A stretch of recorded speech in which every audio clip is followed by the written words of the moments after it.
Jomar. Si Jomar, ano pa lang si Joms? Class B pa lang si Joms. Class B. Si Ian, medyo si Buddy kasi mababa naman yung views niya. Hindi naman siya mahilig magpara ano yun, BTS. Si Buddy si Buddy class B yan. Si si David yan, class B yan. No? Si Kuya Juan, ano pa lang si Kuya Juan? Yan, mga class B siguro.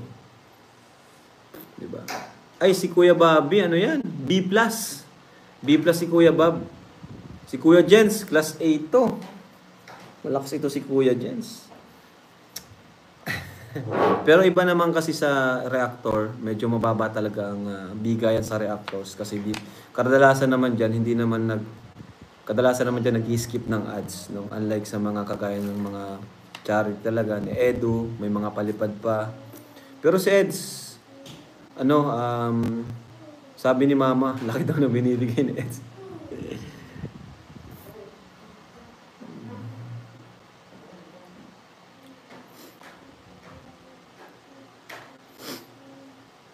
Yan, si Bente Boy, ano yan, class ano yan, B+. B+. Dati class A yan si Bente Boy. Class A. Kaso medyo bumaba siya. Si Mama kasi, ako kasing inaano ni Mama ay. Meron pa naman di. Ayan. Yung iba naman, wala pang mga views. Kagaya ng nila Ate Rhea Olarte, yan, mga ano pa lang yan, class C. So, syempre, magbibigyan niya ng baba lang. No? Sila Ate Roda. Yan. Maintindihan naman natin, di ba? Ate Roda. Sino pa ba? Si Kuya Yoyo. Mababa lang naman si Kuya Yoyo. Kikita ko yung sahod niya. Talaga pinapakita. Si Vincent, yung baba na si Vincent. Pero yung mga nasa ranking, yan yung mga nasa class A, class B+. Si Pure Health, Kuya Pure. Si Kuya Pure, ano na yan? B+ yan si Kuya Pure, malakas yan. Pero ano naman si Kuya Pure, no? Huwag niyo masyadong si Kuya Pure, saka si Ian, kasi ano yan, focus sila si Kuya Pure sa pagdadrive sa akin, no? Kahit long distance. Si Buddy naman sa K-Boys on Mission, no? Kaya, yun. Huwag natin silang masyadong i-pressure kasi Kuya Pure talaga, ano yan ay. Mabilis din yan, maasahan talaga sa pagdadrive. Pero hindi naman si Buddy, pero si Buddy, sa ano din siya eh. Dalawa kasi si Buddy, nag-K-Boys on Mission pa siya. Kaya, yun.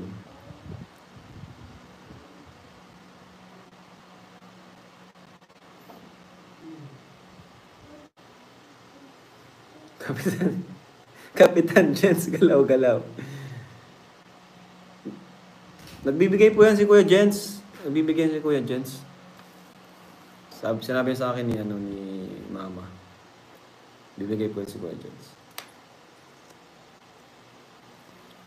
Grabe, ang ganda ng stand ko. Shoutout pala kay Kuya. Kay Kalinga Brain. Ayan, thank you kay Kalinga Brain. Ganda ng stand natin yan. Yan, yung ngayon dyan.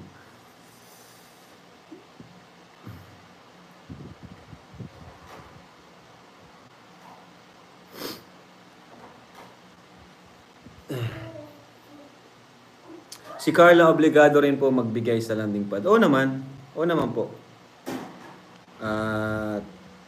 Actually, ako man po talagang manager ni Carla, no. Nag-usap na rin kami ni Carla, nag-usap kami niyan. And ang maganda naman po kay Carla, sumusunod talaga siya sa akin. Sabi ko nga sa kanya, basta dito ka lang sa Kalingap, sumunod ka lang sa akin. Hindi ka namin pababayaan. Tapos yun sabi niya, nag-promise pa nga siya sa akin na di siya aalis sa Kalingap. Yun nga, maging yun.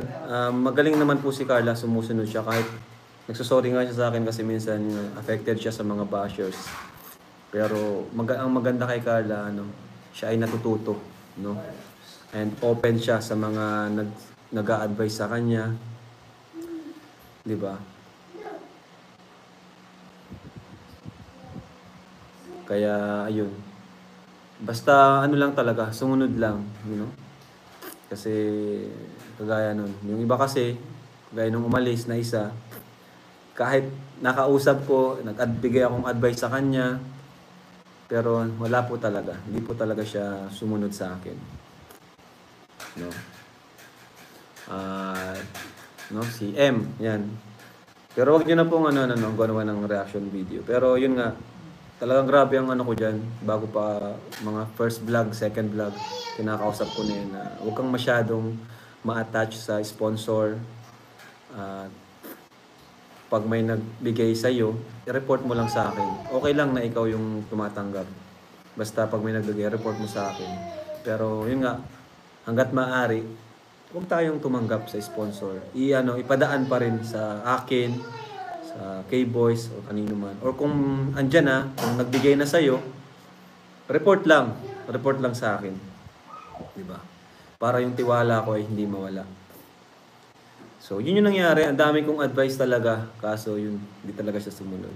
Pero wala tayong magagawa. Yun yung gusto niya eh. Yun yung pinili niya na mag-solo at humiwalay sa Kalingap.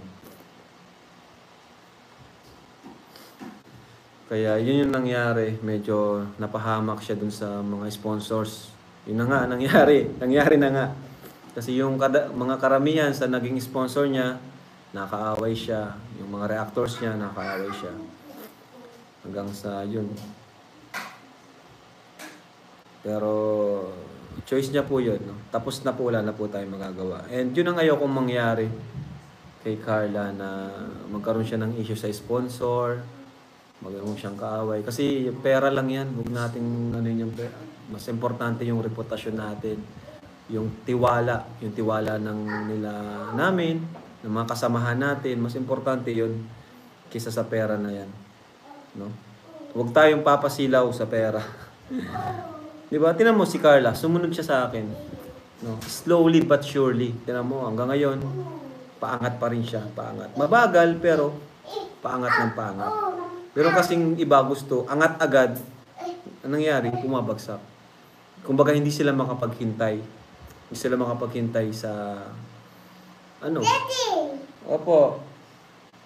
Daddy! Yes po. Yes po. Ano po? Ay, kay daddy nga yan.